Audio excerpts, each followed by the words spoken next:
felicito a las atletas y a todos los atletas paralímpicos vigueses que participaron en los Juegos de Tokio. Le transmití nuestra felicitación, nuestra emoción. Me reuní con Susana Rodríguez Gacio, con Gustavo Nieves, con Agustín Alejos, con Vicky Alonso, con Chano Rodríguez, con Martín de la Puente, con Juan Antonio Saavedra. Vicky Alonso no pudo venir por razones personales, los demás estuvieron todos y les transmití nuestra felicitación y que haremos un acto de gran homenaje a su participación en los Juegos Olímpicos.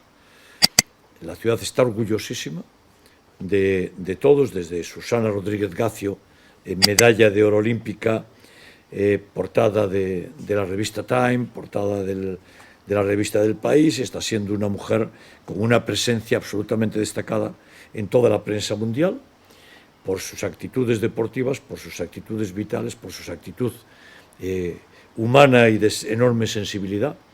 Y con ella, pues Gustavo, pues Agustín, y pues Vicky, pues Chano, y Juan Antonio, Martín, y por tanto todos los paralímpicos vigueses en esta Olimpiada en Tokio.